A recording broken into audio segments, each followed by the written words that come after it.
Okei, välkomna allihopa. Tervetuloa and welcome. This event will be held in English, so everyone has the same start position. This is the event to meet the nominees of the Nordic Council Environment Prize for 2022.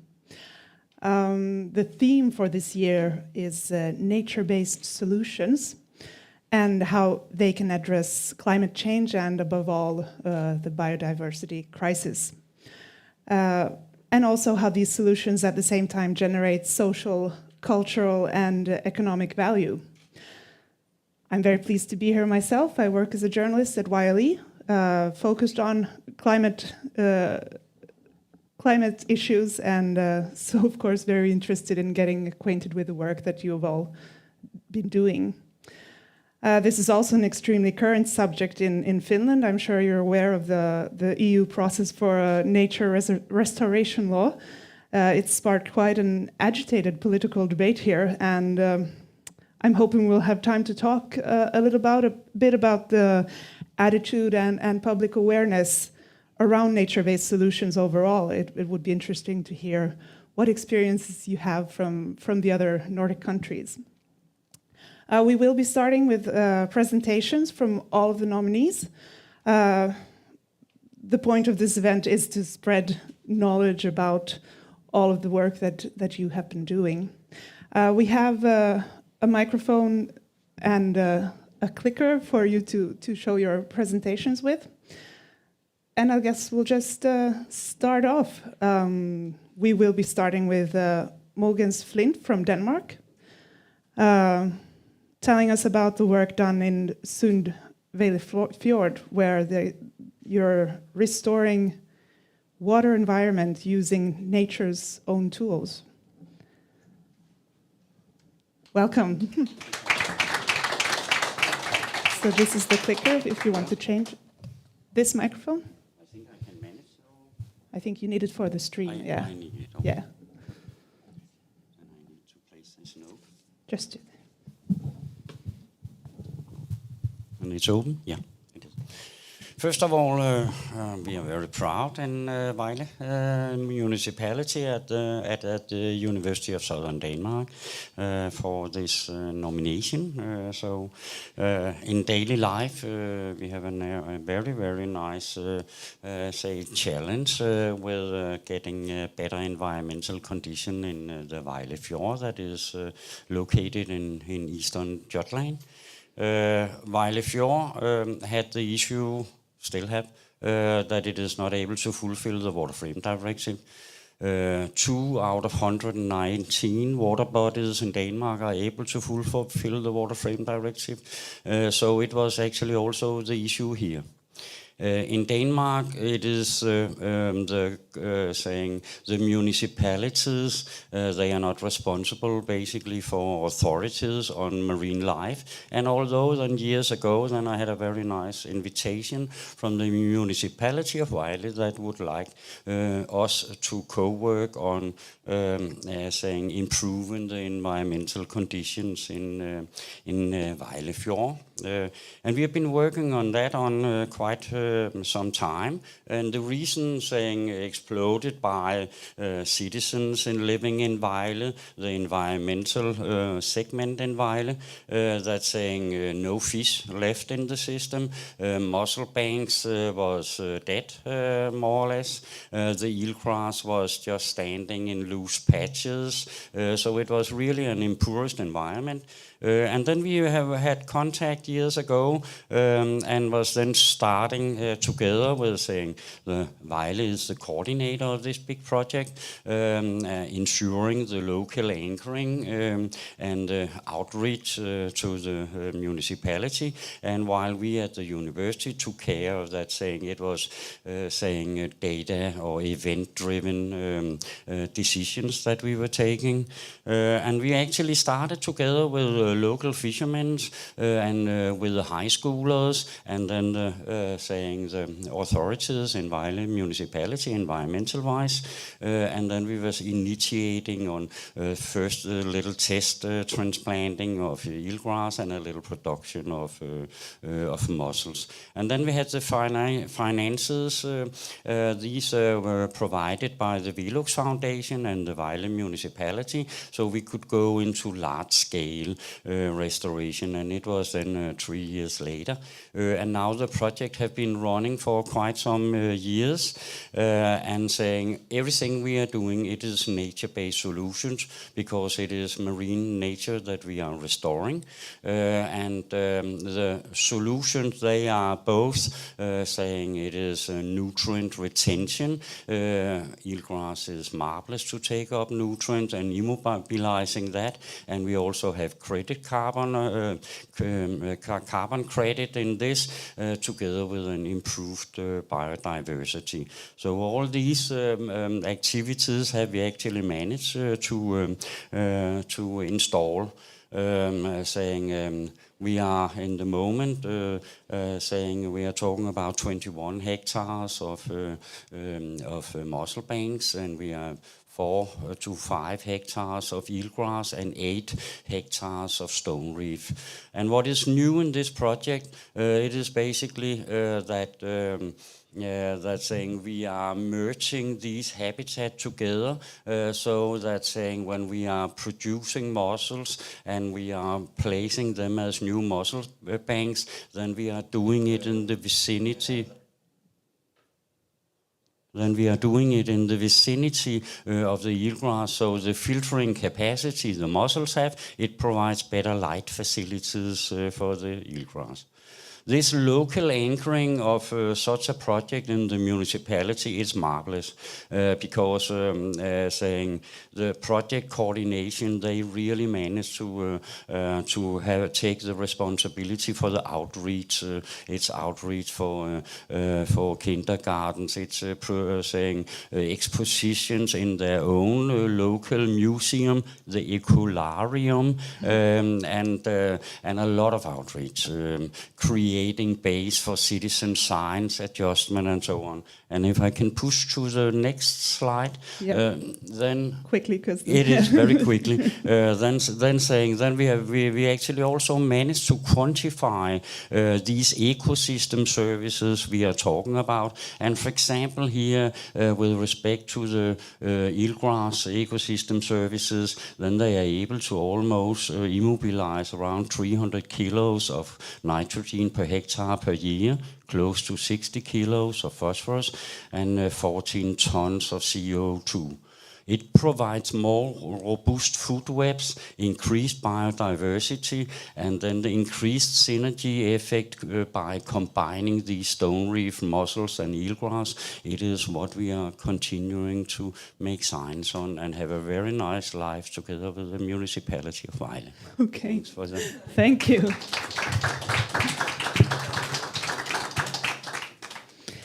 And next up is Jouni Simola from Finland, who will tell us about Finnish river management through voluntary work.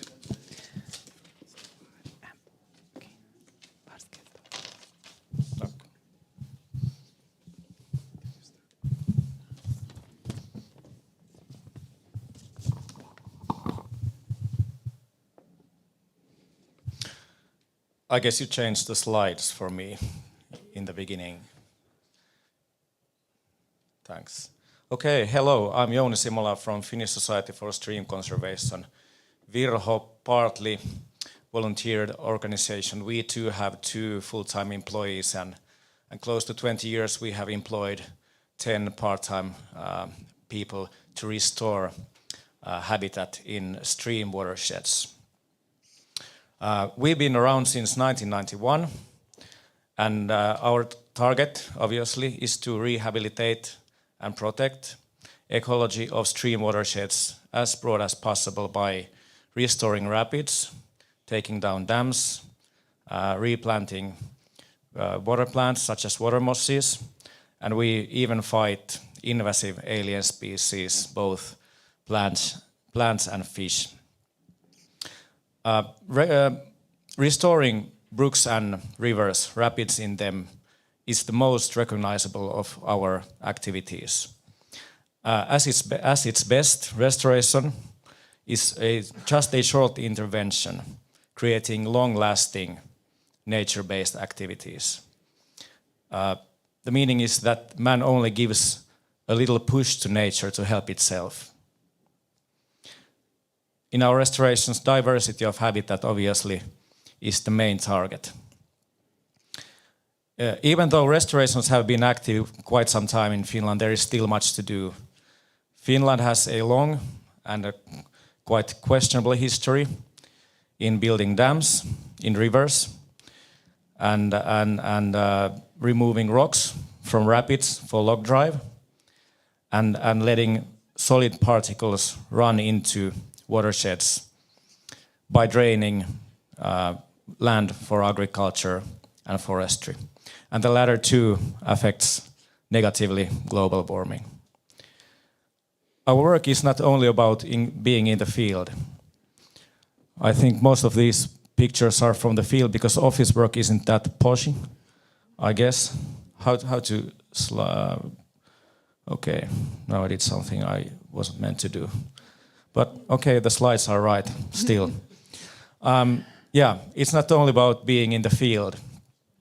As often intervening and influencing land and water use and even legislation, communication through media and calls with interested ones are necessary, not to mention cooperation with schools and other organizations. By submitting statements, we managed a company to build a fishway by their dam. And actually, in the end, they decided to sell the dam to be demolished later. Today, one of our main project watersheds, River Vantaa, is the best trout river by Gulf of Finland. And there we even had hatchery for salmon and trout. Grayling we farmed elsewhere. And I guess it goes without saying that farming and planting fish too is only to make fish reproduce naturally in the long run. Thank you. Thank you.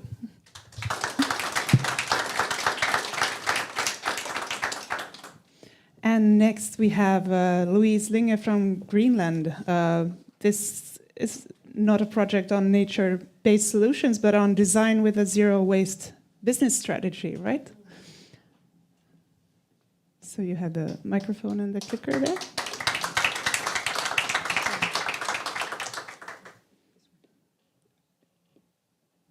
Does it matter which microphone?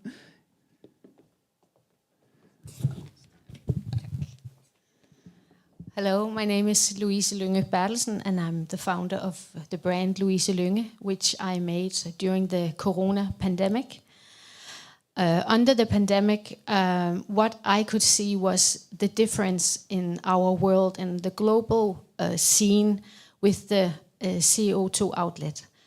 You could see that the rivers in Venice began to have dolphins swimming again.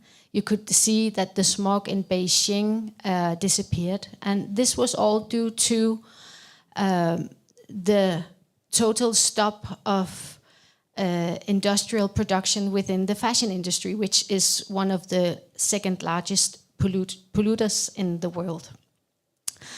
It really made me think about where I live and how it affects us, how the ice cape in Greenland is melting, and how I can be a fashion designer in my own country, being a part of that problem.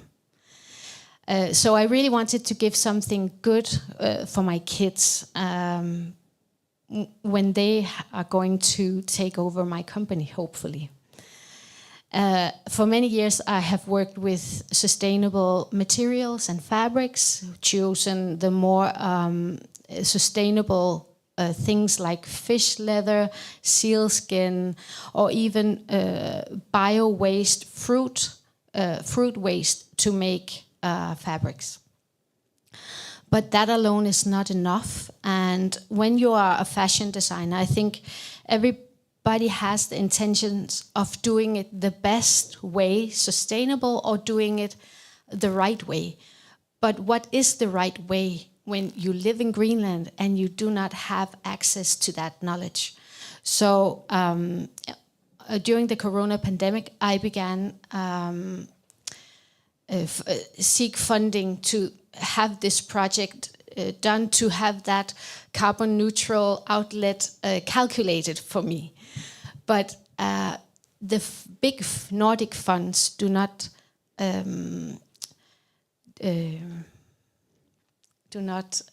support Greenlandic companies. So I had to make a method myself, and that was to make something that the buyer could understand and something that I could understand, because I'm not a scientist within the sustainable calculation models that there are. So I made a one-to-one strategy. That is, if I produce 1 kilo of bags, for instance, which is Louise Lynge, it's an accessories brand, then I would plant a tree that could absorb 1 kilo CO2. So 1-to-1, very down to earth, may not be the right way to do it, but it's doing something. And what my intention was with this was to hope to inspire other small fashion designers around the globe to do the same. Because if every little designer would do that, it would have a huge impact global-wise. So this is this one. Yeah. Yeah. So I tried to make a showing here to say how we do it. So I design in Greenland. I tend to say I design under the influence of the Northern Lights, which is not a lie. I do. I design in the night. And then I have it manufactured either in Europe or outside of Europe. And when I do that, I become a part of the problem of the CO2 outlet in their countries. So what I do is I have a partner where I buy them to plant my trees. And they do the calculations for me because I don't know how to. But last year, when this project started, I planted 15 trees. And in Greenland, the question was, why do you want to plant trees? Around the world, we don't have trees in Greenland, maybe a few small ones in the south of Greenland. But it was really to make also the statement that we are all part of the global problem, not only in the north, not only in my country. It might be that I designed it in Greenland, but I'm a part of the problem in other countries. And how to go about that and try to do something instead of not doing anything because you are afraid to do it wrong. Thank you. Thank you. Next is Ingunn Agneskrå from the Icelandic Wetland Fund.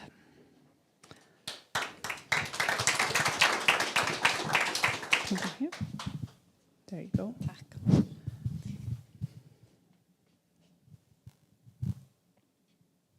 Hi, everyone. Kære nordiske venner. Always wanted to say that.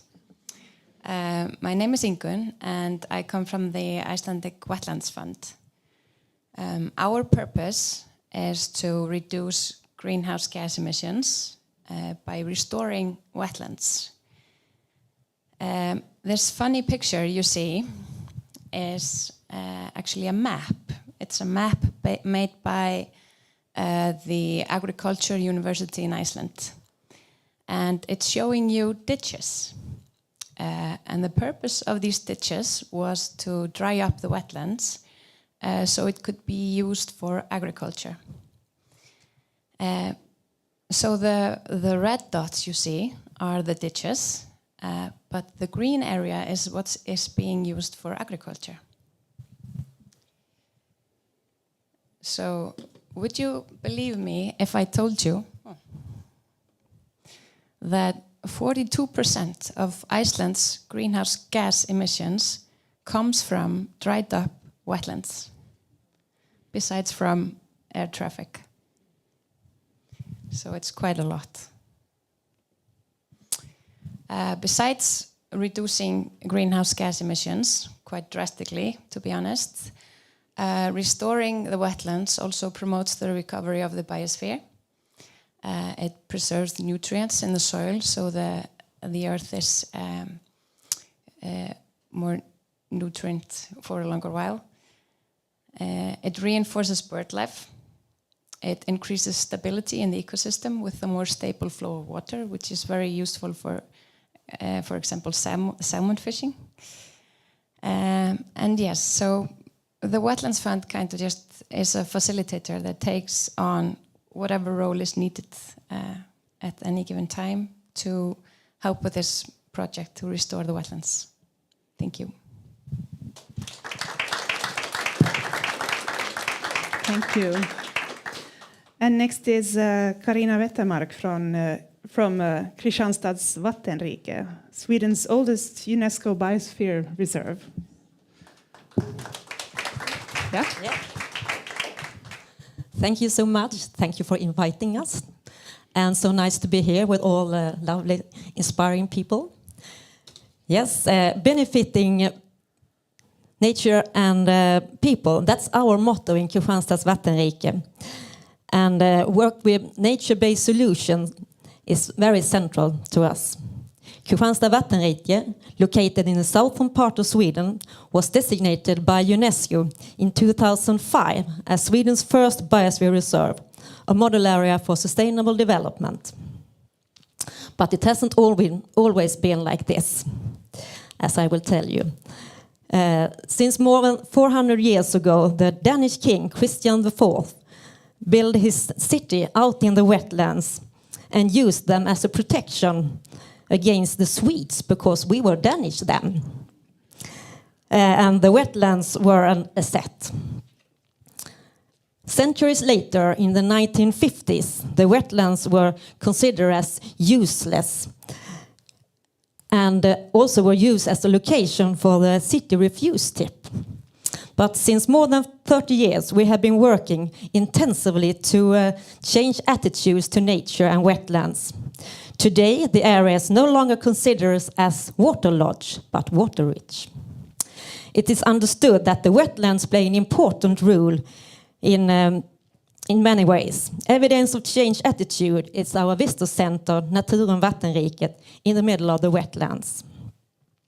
It is the gateway for visitors out in the area. Vattenriket covers mostly the whole city and municipality of Kristianstad and is 100,000 hectares. And we have almost all kinds of Swedish nature. Here, 0.2% total contains more than 20% of red-listed species in Sweden. The river Helgo is flooded like a blue artery through the area. Once more, as you can see here. And the water level naturally varies 1.5 meters between summer and winter time. So in the winter time, the wetlands are flooded, and during the summertime, the cows are grazing the area. Our work is focused on increasing knowledge about ecosystem services. And now it's understood that the wetlands protect Kristianstad against flooding, reduce nutrient leakage to the Baltic Sea, help us during droughts, preserve biological diversity, and give us so many nice, wonderful nature experience. And we cooperate with farmers and associations, school authorities, and researchers, and have restored many hectares of wetlands, and also created new wetlands, more than 300 hectares. Today, Vattenriket contains Sweden's largest area of reclaimed seasonally flooded wetlands. And a rich biological diversity and well-functional ecosystem services give us much better equipped to face the climate changes in the future.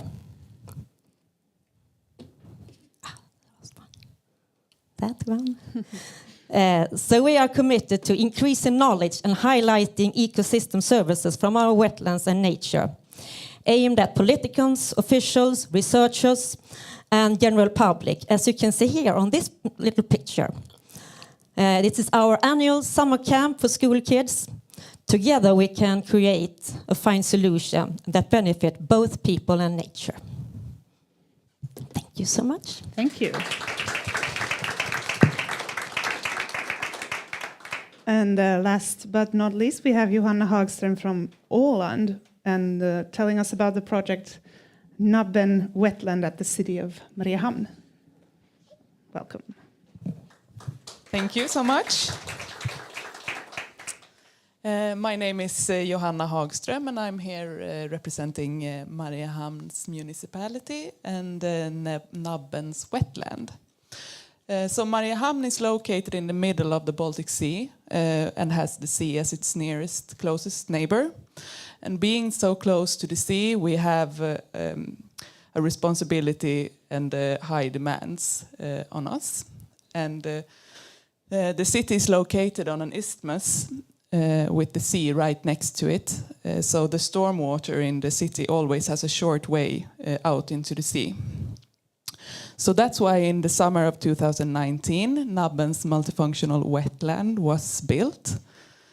So now one of the city's largest stormwater flows could be captured and cleaned. So two natural methods that are often used to clean stormwater are to build wetlands and ponds. And we chose to do a combination of both. So you can see here on the map that the northern little water area is the sedimentation basin, and the larger one south of that is the wetland. And the wetland also created other important functions in the area. In addition to the importance of the wetland for the uptake of the nutrients, it's also designed to be suitable for pike spawning in the spring.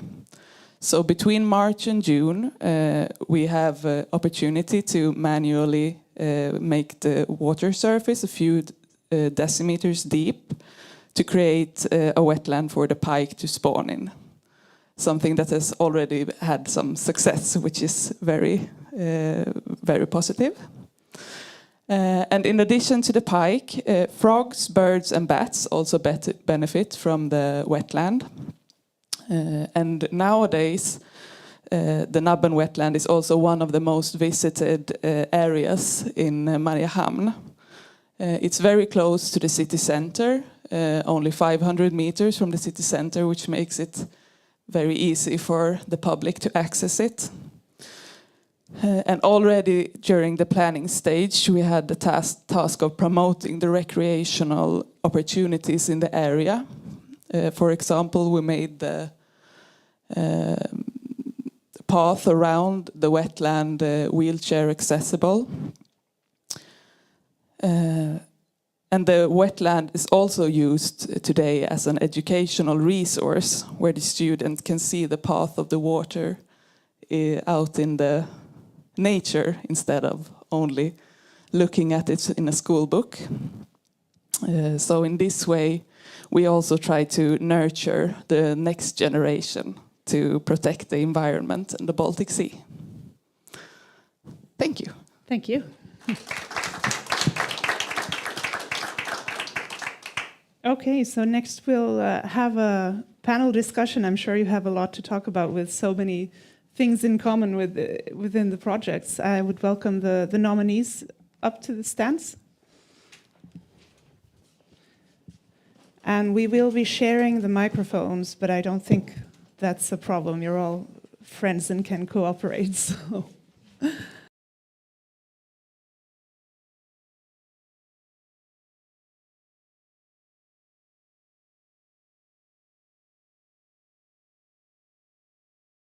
Room, but also through the stream. I thought maybe everyone isn't very familiar with what nature-based solutions are. Do any of you have a good explanation? How do you tell someone who doesn't know anything about nature nature-based solutions, what it's all about. Anyone want to? Joni. I think it's you just have to hold it. For us? For us? No, I can't hear anything. Is it on? No. No, it is. Is it on? Is it coming? Yeah. Okay, perfect. For us in Virho, it's giving nature a little push to help itself. Yeah. As I presented That's earlier. That's a good way of saying it. Anyone else want to? And also get inspired of the nature to find solutions, I think. Yeah, and I think that we in Mariehamn, we kind of think of it as we're letting the nature do the work, and also we get so many other values, not just like the technical solution. It's also biodiversity and recreational values that gets a real boost. Yeah, I would say the same, and also how to give back what you, the pressure you put on the nature. How do you find the solutions to give back? Yeah. Yeah, I agree. Could go a little further and then saying supporting nature, restoring nature, instead of saying pushing nature.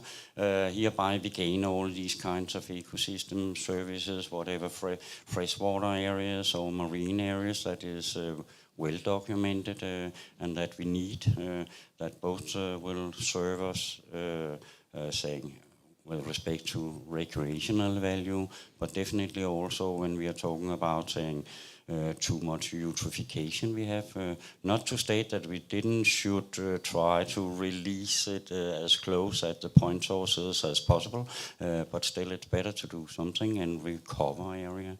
In Denmark, for example, we are lacking something like 6,000 square kilometers of eelgrass in the coastal areas. So there's really room for it, and it's also smart. If we start to buy 1 hectare and are doing it on land and would like to restore a forest, then it will not expand to more than this hectare. Our eelgrass, it will continue working vegetatively and as well as also with seeds, and will become to manifold times more over time. So I think that co-thinking things, we can really create a better nature solutions than we are performing just now, where we have initiated. So yes, nature-based solutions. To me, we as the human race have changed nature a lot. And so nature-based solutions to me is just like that we are using nature's own ways to mend what we have changed. Okay. You already talked about or mentioned the other benefits that there are benefits in a lot of areas. An increasing amount of studies are linking nature-based solutions to health and well-being. There's a famous example here in Finland with a study on how soil and dirt and plants at daycare centers can help strengthen the immune systems of kids playing there. So we know about all the nature-based solutions and the benefits for climate and biodiversity, and that they can also generate social and cultural value. But do you think the links between all of these benefits are well known, or is this something that should be used more in the promotion of nature-based solutions? I guess they are known, but they are not promoted well enough. There's another study that says that all the good microbes you get from nature are absent on walkways next to forest. You need to go to forest. I guess many people doesn't know this. Yeah. I agree, and I also think it's very important to work with nature close to urban areas to get this connection. And in Vattenrike we work with, we have more than 20 outdoor museum visitor sites out in the landscape. And there has been a researcher, a scientist, who made a research of this, that these outdoor visitor centers, they get a very good connection and a place attachment, and a sense of place attachment to the nature, and also better connection between people and nature, and that's also promote our well-being and so on. So absolutely it's important. Is that something that you work with in telling about your project? Like, yeah, and we also work with this go slowly and green forest bathing. I don't know if you know that. Skogsbad. Yeah, skogsbad. Yeah, you walk slowly through a park or a forest to just get overflooded of this nice nature, and it reduces your blood pressure and also reduce your stress, so you feel a bit more healthy. So that is also another way to do the well-being. Yeah, you can share maybe.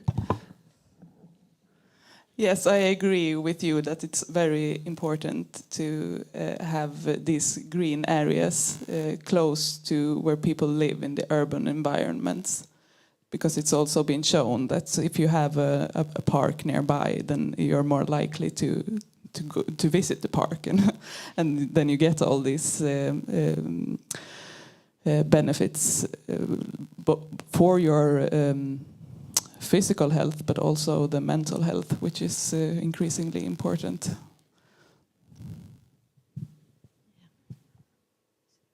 Is it on? Yeah. Yeah. For us, I think it's in reverse, because we live in the nature. We are a nature people, a hunting people, and we know that when we go out and hunt or go out for a walk in the nature, that we will be revitalized. And so it's not as much as telling people that will do you good. It's more about telling them that we need to do some new things in order to have the possibility to keep doing that.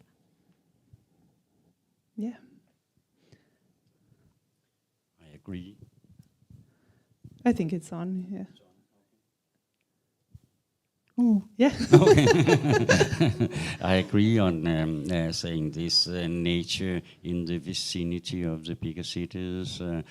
Probably we are the most squeezed country of all the Nordics with respect to saying not too much nature around. I think Denmark is only covered with 6.5% of nature and then forest beside. But what we see it is that saying a lot of kindergartens nowadays, they are saying been kept out in the forest. We call them forest kindergartens, and the kids are driven up there for these areas and have a nice daily life. And I think it's very essential, both saying educational-wise, coming in close contact with nature, but it seems also for people that have these kids that they are more relaxed. It's have a recreational value, and in mental health is also there. So I actually think that the Finnish people have already figured this out, because as I landed here this morning at the airport, which is usually a very stressful place with a lot of people and crowded, and so I went to the bathroom. I'm sorry for oversharing. Everyone does it. and you had, these recordings of bird sounds. Yeah. And I immediately felt more calm. So I'm no scientist, but I can tell you that it worked on me at least. Yeah.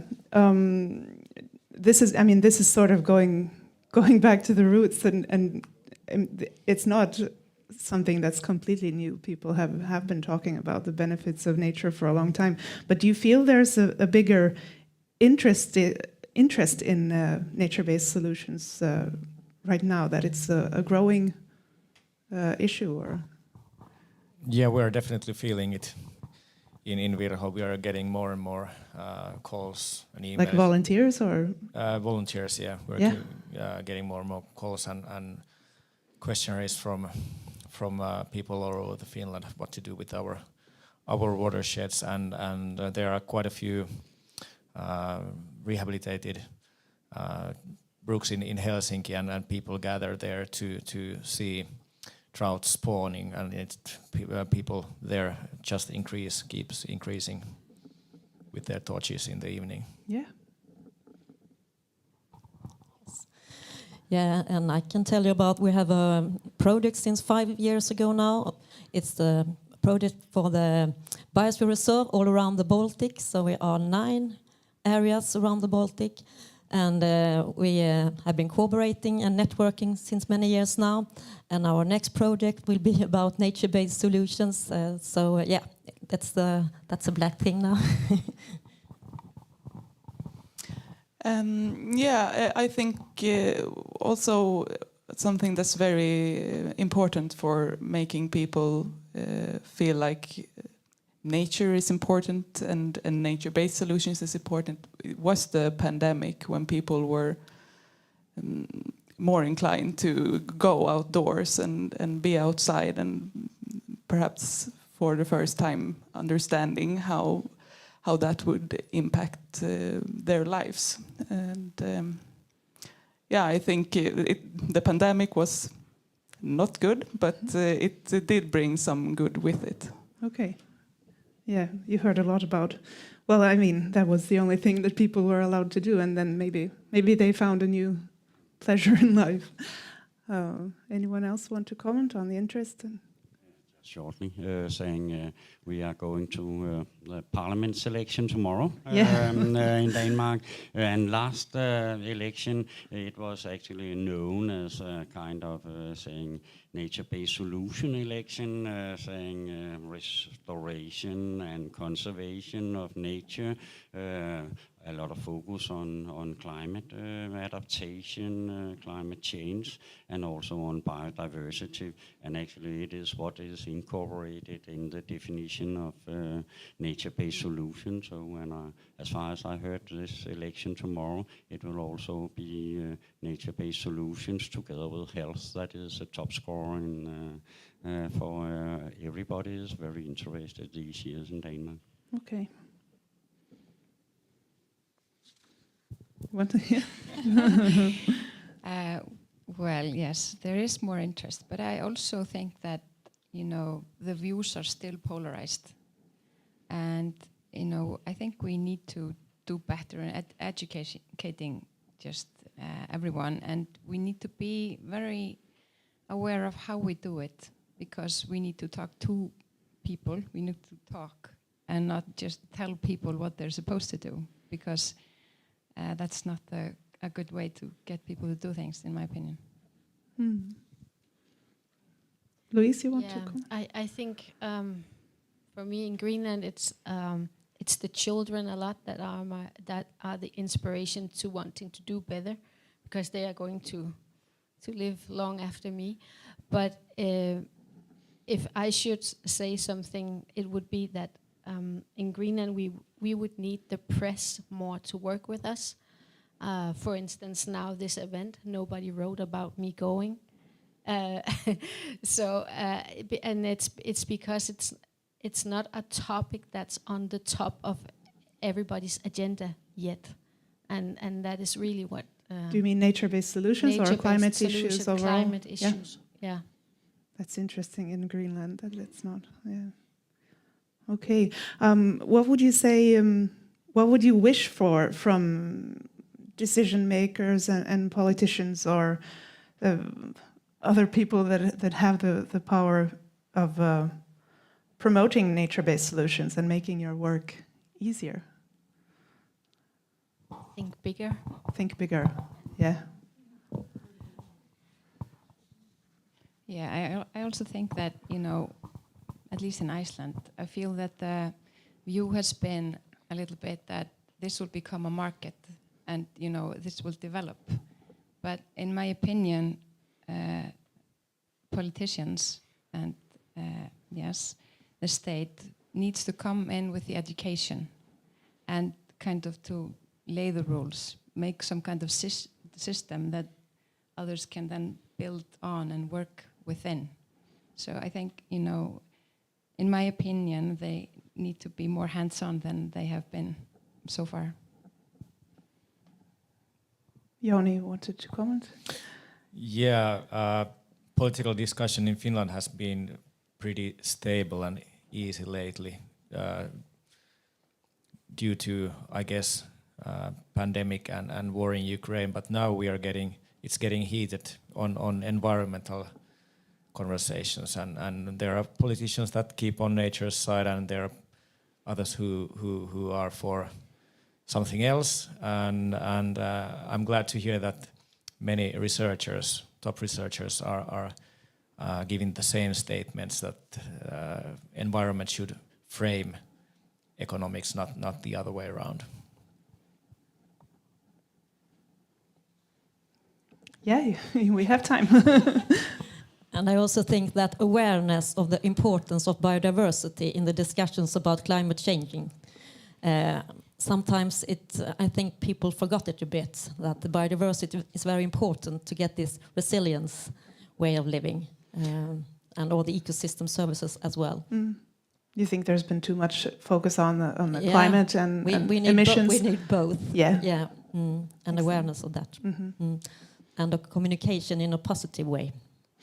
To empower people and give hope for the future. Well, today we've seen a lot of solutions, at least. So. Yes, well, all of you have said so clever things, but I can just tell you that I agree, and I guess that the politicians also needs to be brave and stand up. The ones of them who are interested in these issues to be brave and stand up for the environment and. Yeah. Okay. Yeah. Still. Yeah. Completely also agree.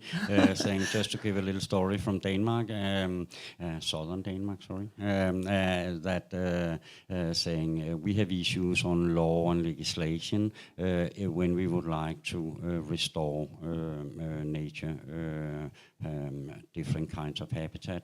Then it saying then we meet restrictions, and we have to really to saying send in applications for whatever of tiny small things. So it makes for people like moving on citizen science and just would like to try a little here and there, support with a little stones or with some eelgrass shoots or whatever it is. Then saying then they have to meet this that say the coastal authorities, they take themselves 6 to 9 months for an application, and we have a lot of these restrictions in Denmark. And even now also saying in relation to climate credit, saying big companies are meeting the same there also. So I think it's more or less all around in the Danish society, whatever from saying from bigger companies to saying as small associations, they would like to go for a little improvement of nature here and there, but they meet the restrictions. Some of you were talking about market and costs. The EU defines nature-based solutions as inspired and supported by nature, but also as cost-effective. Is defining the solutions as cost-effective a problem? I mean, the solutions often involve actively restoring an ecosystem or protecting areas, and this might be in conflict with using the area for economic development. Is this a problem you face in your work? Well, my first thought is that it's good to promote it as cost-effective, because everyone is trying to be efficient with, public funds. What I think we should also look at, however, is what it will cost us if we don't do anything. I think that is the calculation that we need to focus more on. Anyone else? Yes. For example, our wetland, I think in a way it's a good thing that you can tell the politicians that, well, now it's an initial cost, but over time it will be much cheaper to clean the water this way than, like building a technical water cleaning facility. But as you say, it's also a bit dangerous to talk too much about like the costs of these ecosystem services. It has the potential to be also used wrongly, I would say. Yeah. Sure.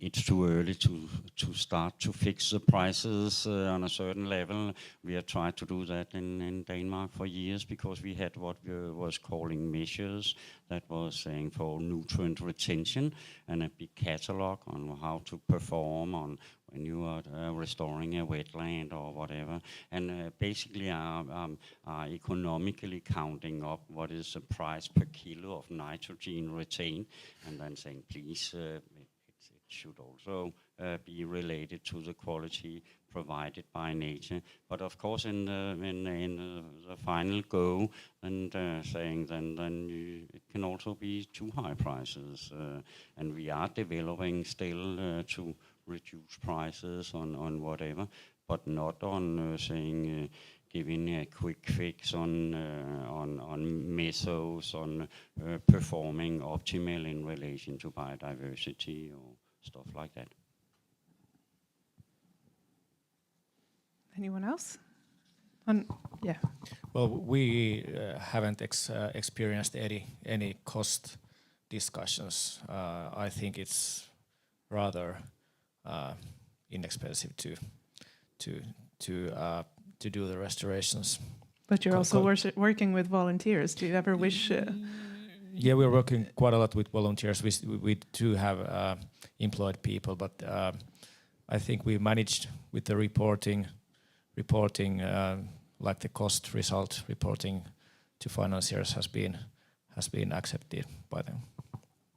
But do you ever think that people are relying on this work being done by volunteers instead of someone paying for it? Definitely, definitely.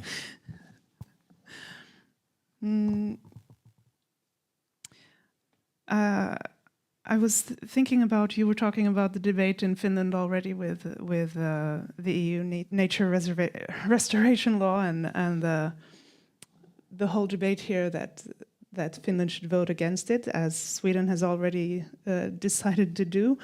I think, or as I look at the climate politics in Finland, you see that politicians are more and more aware of the climate issue and reducing emissions, and maybe even are having the same thoughts on energy solutions and so on.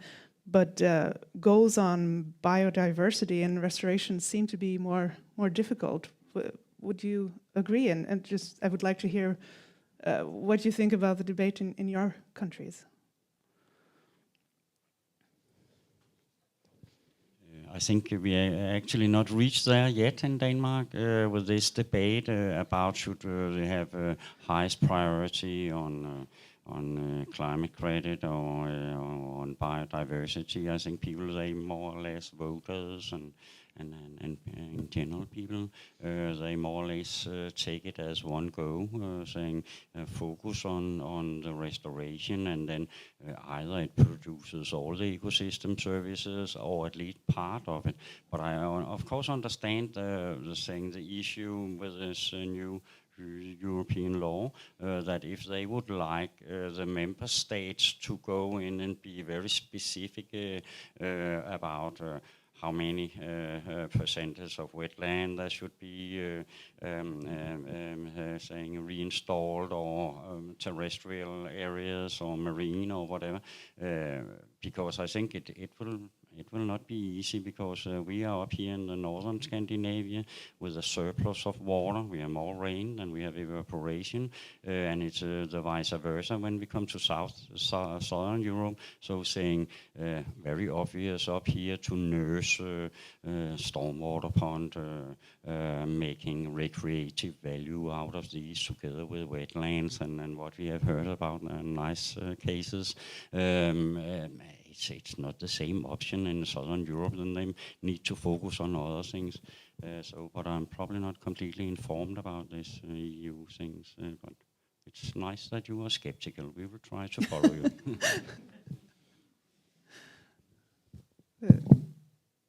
What about in other countries? And then are biodiversity questions or goals harder for the politicians to discuss than climate issues?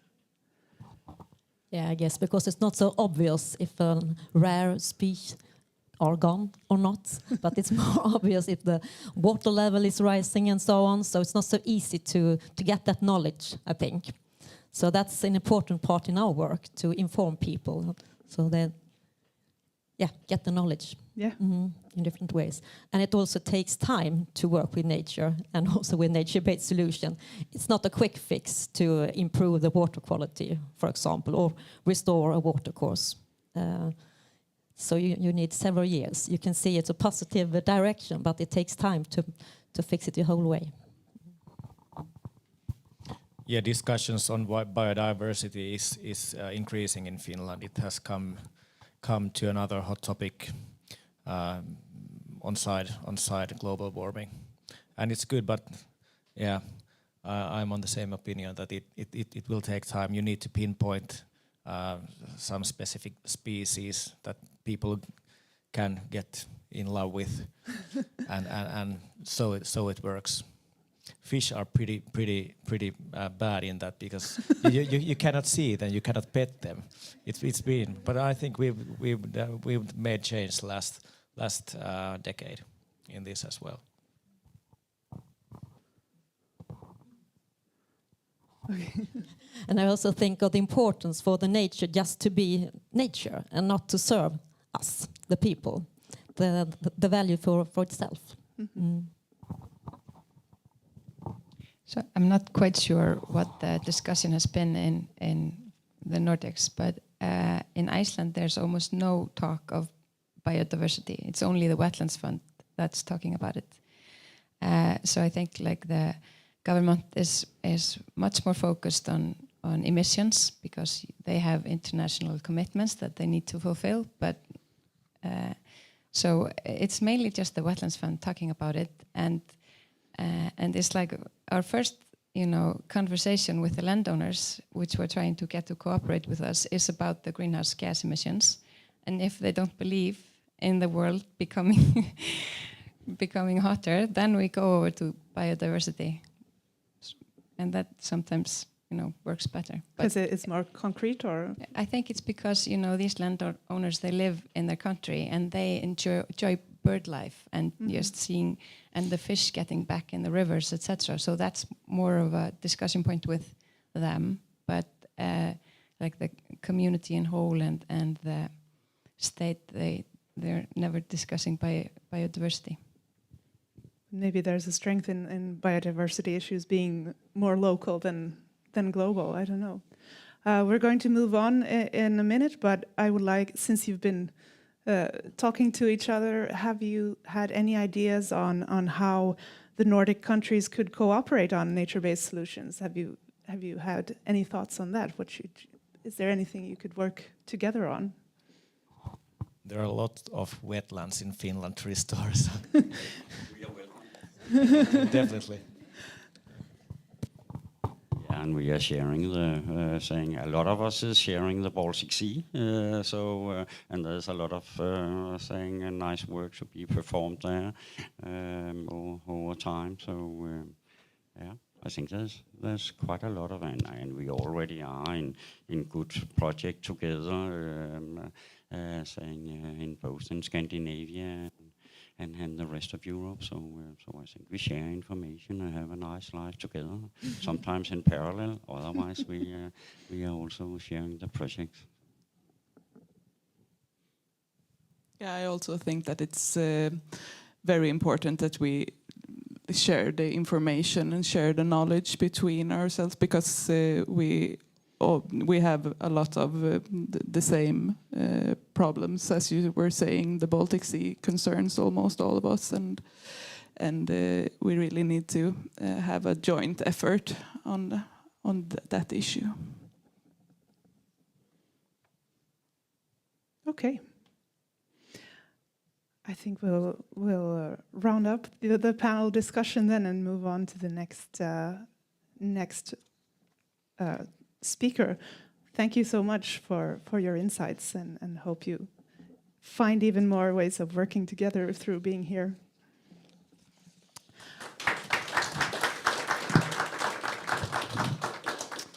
And good luck for tomorrow for the prize ceremony. We still have some more insights on nature-based solutions coming up. We will hear from Ari Sinkkonen, who is the leader of the research group on nature-based solutions at the University of Helsinki. And Mr. Sinkkonen is here. We'll be concentrating on what nature-based solutions can do for urban well-being, which we were talking about already. Where do you want him to stand, here or? And after this, we will have hopefully time for some questions as well. Yeah. So how to use this? Like this? Yes. Yeah. Okay. Yes. I have to turn this off. I can do it. Yes. Okay. So thank you for inviting me here. The mic is working, right? This mic is better. It's not working. It's not the best. Okay, so now it's better. Yeah. So I'm Aki Sinkkonen from Natural Resources Institute Finland, and I'm also a visiting scientist at University of Helsinki. And well, I've been studying nature-based solutions and urban well-being for quite many years. When I was younger, I actually also studied streams, and I made restoration plan for stream ecosystem, and then I have studied wetlands, and I have even collaborated with one of the largest fashion industry companies in Finland. So, most of the subjects are at least a bit familiar to me. Yes, so this is the first slide. So side streams, we produce plenty of them. They are useless for us, and typically they contain microorganisms, but well, they just are there. They are pretty harmless, and my studies on nature-based solutions started with side streams and how to utilize those microbial-rich side streams in pollutant degradation. And we actually observed that it's better to do natural attenuation, so just to let organic soil to remediate pollutants instead of trying to introduce some super strains into soil. So strains that have been picked up from nature and then cultivated in the lab and then put back. Together with collaborators, I've also studied how to utilize side streams in urban design to enhance well-being. It's related to immune-mediated diseases. I have many slides about them. And the basic idea is that we substitute today's standard soils, commercial soils that are peat-based, with climate-friendly soils. They have better and richer microbial communities, and they have a higher biodiversity, microbial biodiversity. And due to these steps, I ended up in studying immunomodulation. Here's another slide about pollutant degradation. We have some publications, some actually quite many. And the interesting thing is that this is typical urban soil. Here it's glacial sand, but it's basically mineral soil. And their pollutant degradation is quite slow. But even if we add some humus, so organic soil on top of it, then the pollutants are degraded faster here. And we have studied several side streams, and we even had a startup company. The problem is that these are not superior techniques to currently widely used ones, where we just have inorganic fertilizers and we add them to polluted soils, and then the soil is slowly remediated. So it's better for nature, but there's no economic benefit. And now I jump to immune modulation. This is a slide that I love to present because here's my father. My grandmother gave 17 births. If you look at the steadily increasing queues, you observe holes. It's due to child mortality. And this was before World War II. After World War II, Finland experienced the fastest urbanization in traditionally capitalistic Europe. And child mortality went down. We got rid of pests, and we got rid of most of pathogens. So there was no reason to cut the hair of school-age boys. My father is actually crying because he thinks he looks like a girl, because these guys had to have short hair because of lice. Nowadays, I don't have to have short hair because of lice. But this is how babies experience life in Finland today. Everything is completely safe. This is Russia, and this is Kazan. It's capital of Tatarstan, and this photo is 200 meters from the main railway station of Finland, and this is from 200 meters from the main railway station of Kazan. The climate is about the same. It's a little bit more continental in Tatarstan than in Finland. But if there's a baby here, she cannot avoid receiving a huge amount of environmental microbiota in her or his everyday life. And that's good for the development of immune system, because this is how we evolved. And if we don't see it in our face it as a child in our everyday life, so then many of us get immune-mediated diseases. Actually, 20% of people in industrialized countries have immune-mediated diseases. And this is the basic why it is like that. 1 gram of normal forest soil, it contains more than 1 billion bacteria, and in addition to that, many other microorganisms. While 1 gram of brand new sandbox sand that fills all the requirements of EU legislation, it contains only 10,000 bacteria. And these guys, they are usually harmless, so are these, but our immune system should face this many bacteria per gram soil. And we should look like that, not like this, when we are children. Okay, this is why we started daycare yard studies. This is how daycare yards tend to look like. There's sand, or there's asphalt, or there are plates, and there may even be rubber. And we had this kind of typical standard daycare yards, and we added a sandbox. That sandbox contained either sand mixed with peat, and as I already told, peat has a very poor microbial community.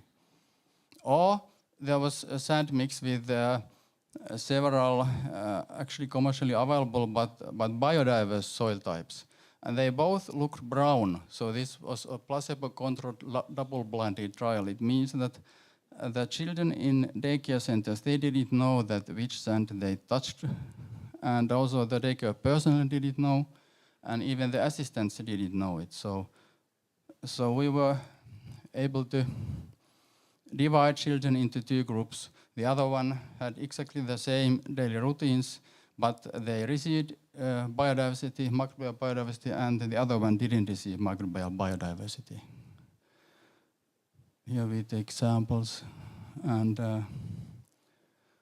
this figure is, it's either soil or skin, and this means that baseline, which is day 0, and after 2 weeks exposure and after 4 weeks exposure, the microbial communities are about the same. And here you can see there are changes. This is the intervention, either sandbox or skin, and this is the placebo. So we saw shifts only in the intervention arm. Here you can see how children, they were supervised for 2 weeks. These small children spent 20 minutes per day under supervision, so that we ensured that they were really in contact with this biodiverse or placebo soil. And this is immune response after 2 weeks. This is 0. So you can see that there was a positive shift in interleukin 10. Interleukin 10 is a cytokine. And cytokines are proteins that transmit information between cells. This is an immunomodulatory cytokine. So this, when the children were playing in this intervention sand, so we saw the same effect as we see among Russians in Russia in their everyday life. And this is the placebo, the normal daycare environment. And this experiment took place in spring, and in spring soil surface gets dry, and this is why the change is usually negative in normal conditions. But when there was biodiversity, the change was positive. We also saw other changes, like the ratio between 2 interleukins. It was also good for the immune system, and we saw changes in not only cytokines but also regulatory T cells, which is also good for the immune system. And after the supervision ended, the differences disappeared. So when the children didn't have to be in contact with the soil, there was only the typical normal microbial poor environment, so the changes were negative. These 2 guys are from Tampere University. They are medical scientists. They are my collaborators, Professor Heikki Hyöty and senior scientist Olli Laite, and Maria Ruusut is the first author in this paper. We also changed entire yards. So not only added a sandbox, instead we greened the whole yards. And this is how it looked like. So we had transferable forest floor, planting boxes, and lawn instead of this sand and plates and asphalt. And we again studied bacteria and immune modulation, and we saw the same changes. Interleukin 10, it's improved, and the ratio also improved. And we saw several associations between bacteria and immune response. And we also observed long-term shifts in commensal microbiota. So the but the children's microbiota, after 1 year in these yards, so it was still different compared to standard yards. It was different in a way that, based on other existing literature, supports or modulates immune system. This is what we are currently running. So far we have recruited 160 children. And those 2-month-old babies, they start to get daily biodiversity in a lotion on their skin, or they get placebo. And this lasts for 10 months. Those children, they have a very high risk to develop atopy. Both of their parents, they have atopy. And this is also placebo-controlled and randomized. I don't have the other slide, but in addition to this lotion, they also have sheets, and when they sleep, there are pockets full of powder, which is either biodiverse or it's placebo. And they also have a hat where is a pocket, and this way they got biodiversity on their skin for 10 months. And the hypothesis is that the first year is the most critical in the development of immune system, and we follow them until the age of 3 years. Currently, we don't have the results. We have seen that without opening the code, that the 2 groups, or actually the 4 groups, differ from each other. There are 2 placebo groups and 2 intervention groups, but we don't know which one is placebo and which one is intervention. And well, if this study shows that biodiversity really prevents atopy, so then we have shown that biodiversity is a way to decrease the level, the incidence of atopy in developed societies, or at least in Finland. This trial is also running in Estonia. So, as you saw, this was the last slide, and here are plenty of funders and collaborators. I already mentioned Heikki Hyöty and Olli Laitinen. Juho Räyniemi he's a professor in urban planning at Tampere University. And Ture Kinnunen has done those, not cytokine, but the regulatory T cell analysis. There are many postdocs and PhD students, particularly at University of Helsinki, and we are also collaborating with a large cohort which follows the development of type 1 diabetes in Finland. So, basically, well, I'm working with nature-based solutions and to find ways to utilize, to try to find ways to utilize biodiversity to support nature and the well-being of humankind. Yes, thank you. Interesting, thank you. Okay, so we have about a little bit more than 10 minutes for questions, either to Mr. Sinkkonen or to any one of the nominees, of course, or if you want to ask each other something. Anyone want to start with questions?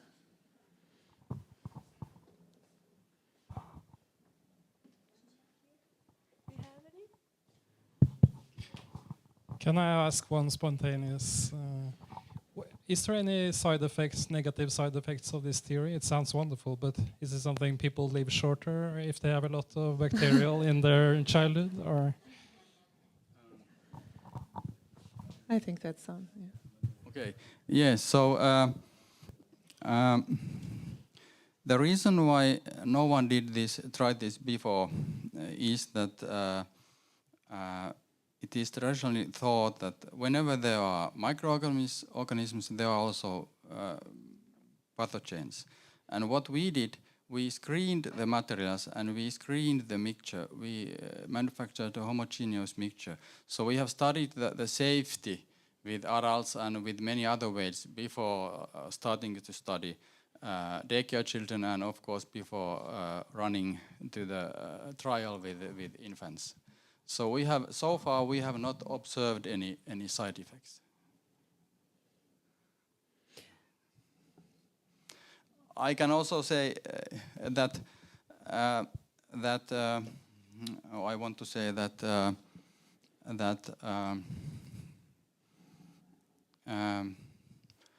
environmental microbiota, it's most of the microorganisms, they are totally harmless. There are some bacteria in soil that are dangerous, like tetanus, and in this trial we, of course, there's a requirement that mother has a tetanus vaccination and that the child follows the vaccination program in Finland, so we have paid attention to that. But other than those very rare pathogens, it's harmless. And our immune system is like a filtration system. It screens everything. It cannot distinguish which guy is pathogen and which guy is a good fellow. So it basically distinguishes everything and also tries to eliminate the good guys, or those that are good in the current circumstances. Yes.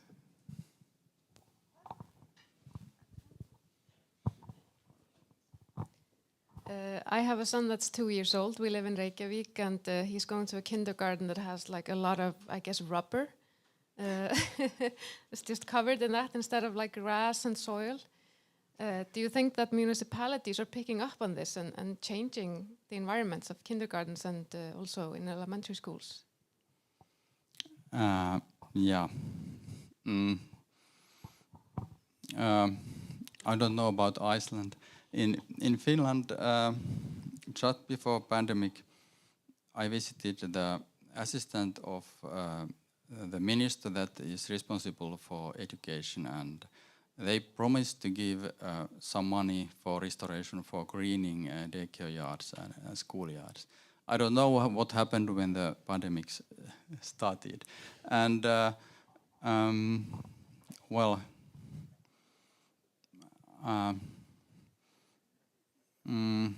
rubber is safe. It makes limbing up as safe as possible.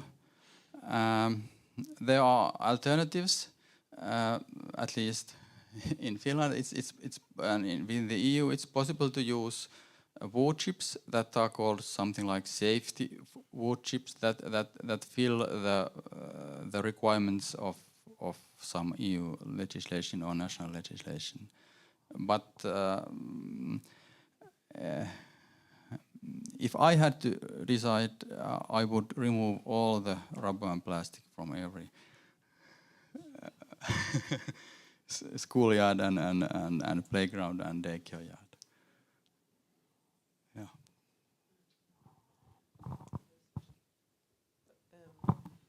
I was just thinking, why don't you go even further than what we've been talking about here? But so plant trees and bushes where they can go and pick berries, and so make it make more use of the playgrounds, so that you can combine their interest for growing things as well as so you get a multifunctional playground.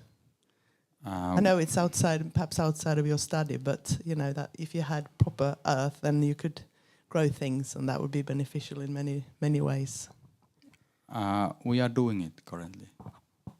We are doing it in private yards and in housing units for people with special needs, and we have also run an indoor trial where volunteers have cultivated green inside, so we are doing it. Thank you for asking.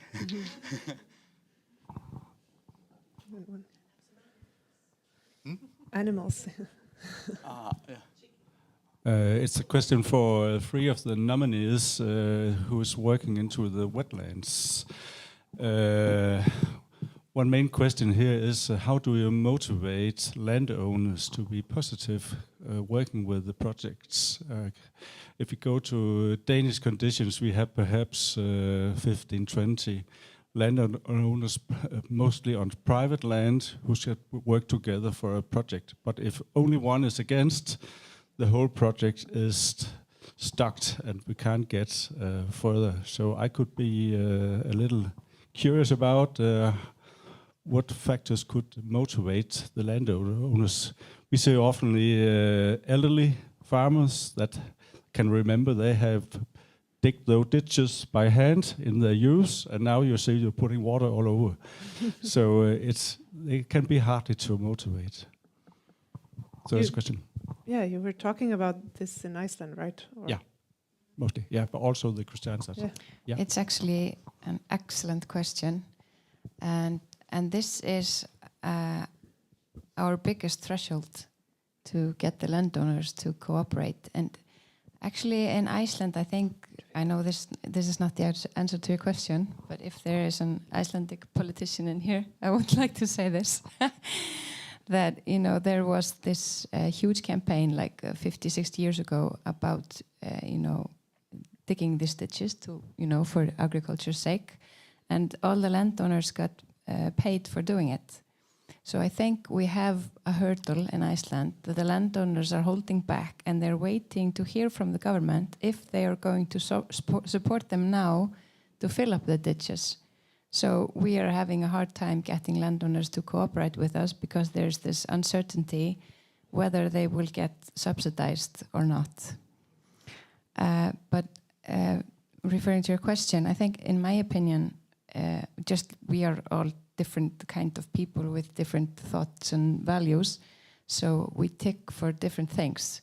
So some people will fall for the biodiversity or the bird life that was there when they were children, watching the birds, and other people will fall for the carbon credits they can sell, or their children and grandchildren can maybe have some income into the future by selling the carbon credits. And so to me, it's a different answer depending on who is the landowner. Anyone else? Yeah, in Vattenrike, I'm sorry to say, but we have more landowners who want to have a wetland than it's possible for us to manage, actually. Okay. I think that the side effects of wetlands are many for the landowners. Many are interested in hunting and recreation and bird watching and so on. And I also feel that there are a proudness to be a part of the sustainable development among many landowners in our area. But it takes time, and at the beginning it was very skeptical.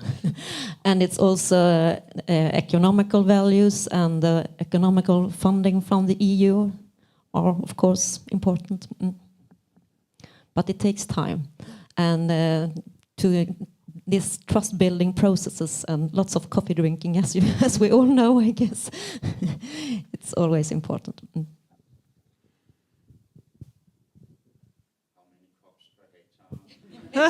Exactly.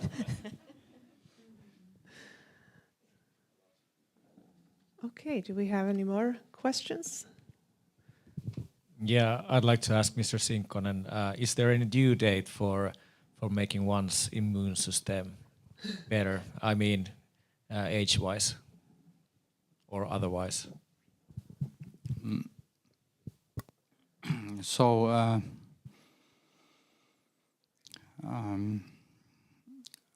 the most important time is maybe the first year, maybe the first 1,000 days. But in those kindergarten studies, the children were from 3 to 5 years old, so they were older than 1,000 days. And there have been studies. So people who move from a poor country to a rich country, or from a developing society to a developed society, so they have been studied, and they were adults. And when they moved to those microbiologically poor environments from microbiologically rich environments, so then for the first 5 or 10 years everything is fine, but after that they start to get problems. So this hints that even adults, it's useful for even adults. And